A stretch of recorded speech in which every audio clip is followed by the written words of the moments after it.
Today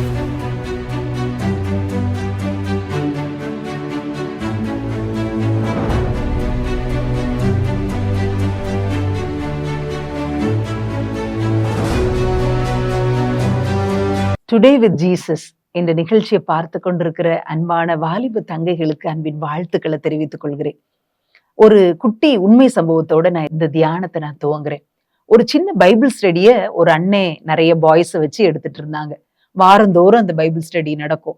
அப்போ பைபிள்ல இருந்து ஆண்டவர் எதெல்லாம் செய்ய சொல்றாங்க, எதை செய்யக்கூடாது வாலிப வயதுல அப்படின்னு சொல்லி கிரமமா அவங்க வேதாகமத்தை போதித்து கொண்டே இருந்தாங்க. ஒரு நாள் ஒரு தம்பி, துடுக்கான ஒரு தம்பி கேட்டான், அண்ணே அதை செய்யாதீங்க இதை செய்யாதீங்க அப்படின்னு சொல்லி நிறைய சட்ட திட்டங்களா சொல்லிக்கிட்டே இருக்கிறீங்களே, அப்போ வாலிப வயசுல பைபிள் நம்மள சந்தோஷமாவே இருக்க விடாதா? நம்ம சந்தோஷமாவே இருக்க முடியாதா? பைபிள்ல சொல்லிருக்கிற காரியங்கள் எல்லாம் நம்ம அப்படியே கீழ்ப்படிஞ்சு நடந்தோம்னா நம்ம சந்தோஷமாவே இருக்க முடியாதுன்னே.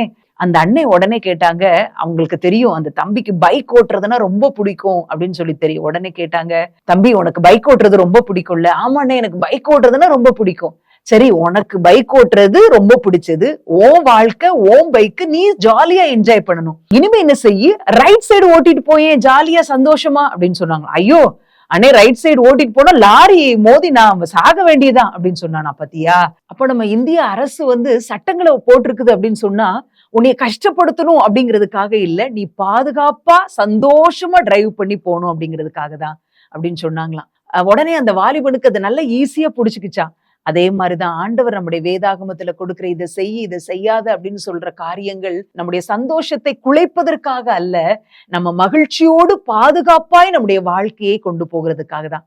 சங்கீதம் 119:9 சொல்லி இருக்குது, வாலிபன் தன் வழியை எதினால் சுத்தம் பண்ணுவான், அவருடைய வசனத்தின்படி தன்னை காத்து கொள்கிறதினால் தானே. பாருங்களே, குறிப்பா போடப்பட்டிருக்குது, வாலிபன் தன் வழியை எதனால சுத்தம் பண்ணுவான். இன்றைக்கும் வாலிப பிள்ளைகளாகிய நீங்கள் ஒருவேளை நம்முடைய இருதயத்துல பல காரியங்கள் ஓடிக்கொண்டிருக்கலாம், பல விதமான சூழ்நிலையில நம்ம நடந்து கொண்டிருக்கலாம், பாவம்னு தெரியாமையே பல காரியங்களை நம்ம செய்து கொண்டிருக்கிறவங்களா இருக்கலாம்.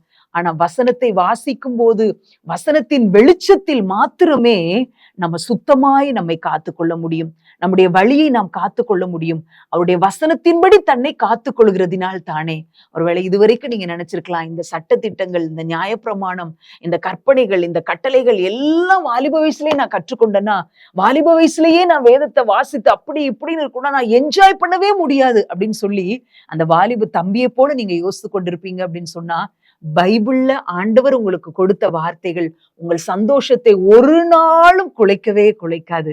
பாதுகாப்பாய் வாழ முடியும், உங்கள் சிந்தனையை நீங்கள் கரைப்படுத்தாமல் வாழ முடியும், உங்கள் இருதயத்தை நீங்கள் கரைப்படுத்தாமல் வாழ முடியும், உங்கள் முக்கியமா உங்க சரீரத்தை நீங்கள் கரைப்படுத்தாமல் வாழ முடியும். இதுதான் பாதுகாப்பு. இந்த வேதாகமத்தை மையமாக வைத்து உங்களுடைய வாலிப வாழ்க்கை இருந்துச்சுன்னு வச்சுக்கோங்களேன், நிச்சயமா நீங்க ஒரு சேஃபா உங்களுடைய இளமை பருவத்தை நீங்க கடந்து செல்ல முடியும். வாலிப பருவம் அப்படிங்கிறது ரொம்ப பாதுகாக்கப்பட வேண்டிய ஒன்று. அந்த பாதுகாப்பை தேவனுடைய வசனம் நமக்கு தருகிறது. அன்பான வாலிப தங்கச்சி, ஆண்டவர் இன்னைக்கு உன் கூட பேசுறார். வேத வசனத்தை வாசி, வேதத்தை தியானி, அதை நேசி, அந்த வசனம் உன்னை வழி நடத்தும்னு சொல்றாங்க. என்னைக்காவது ஆலயத்துக்கு போகிற நாள் மட்டும் பைபிளை எடுத்துக்கொண்டு போகிற வாழ்க்கை உன்னுடைய கிறிஸ்தவ வாழ்க்கை இருக்குதா? அல்லது நீதிமொழிகள்ல ஒரு அதிகாரத்தை டேட் வைஸ் வேகமா வாசிக்கிற ஒரு கிறிஸ்டியன் லைஃப் இருக்குதா? இன்றைக்கு ஒரு சின்ன முடிவெடு, வேதாகமத்தை கிரமமாய் வாசிக்க முடிவெடு. அந்த வசனத்தை ஒரு அதிகாரத்தை வாசித்துட்ட அப்படின்னு சொன்னா அதுல எந்தெந்த காரியங்கள் எல்லாம் ஆண்டவர் உன்கிட்ட உணர்த்துறாங்களோ அந்த காரியத்தையே ஜெபமாக மாற்று. சுத்த இருதயத்தை தேவரீர் விரும்புகிறீங்கிற வசனத்தை தான் நீ வாசிக்கிறன்னு வையே, ஆண்டவர்கிட்ட உடனே ஆண்டவரே எனக்கு சுத்த இருதயத்தை தாங்க, உன் நடைகளை காத்துக்கொள் அப்படிங்கிற ஒரு வசனத்தை வாசித்தேன். ஆண்டவரே என் நடைகளை காத்து கொள்ளணுமே, என் நடைகள் எங்கெல்லாம் டைவர்ட் ஆகுது, என் சிந்தனை எங்கெல்லாம் டைவர்ட் ஆகுது அப்படின்னு யோசித்து வாசித்த வசனங்களையே ஜெபமாக மாற்றி ஜெபிக்கும் போது ஜெப நேரம் அர்த்தமுள்ளதாய் மாறும். ஜெபம் நல்ல பெரிய ஜெபங்களை ஆண்டவரோடு இணைந்து நம்ம செய்ய முடியும். இந்த வசனம் உன்னை பாதுகாக்கும், உன்னை சேஃபா கொண்டு போய் மகிழ்ச்சியான ஒரு வாழ்க்கையை வாழ ஆண்டவர் உதவி செய்வார். இன்றைக்கு வாசித்த வேத வசனம் சங்கீதம் 119:9. வாலிபன் தன் வழியை எதினால் சுத்தம் பண்ணுவான், உடைய வசனத்தின்படி தன்னை காத்து கொள்கிறதினால் தானே. ஒருவேளை இந்த வார்த்தையை பெரியவங்களை கேட்டுக்கொண்டிருக்கிறீங்களா? உங்ககிட்ட ஆண்டவர் பேசுறார். சோதனைகள் அதிகமுள்ள வாலிப வயதிலேயே வசனம் ஒருவனை சுத்தமாக காத்து கொள்ள முடியும் என்றால், வயதில் முதிர்ந்த பெரியவர்களாகி உங்களுடைய வாழ்க்கையில சுத்தமாய் காத்துக்கொள்வதற்கு இந்த வேத வசனம் எவ்வளவு எளிதாய் நமக்கு உதவி செய்யும் பாருங்களே.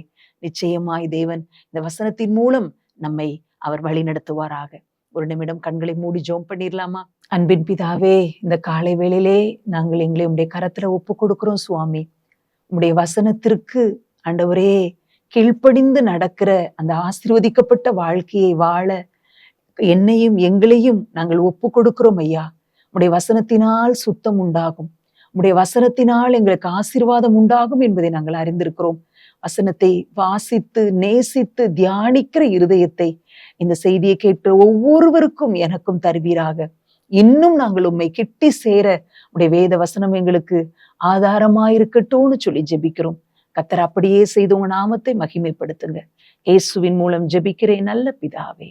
ஆமேன், ஆமேன்.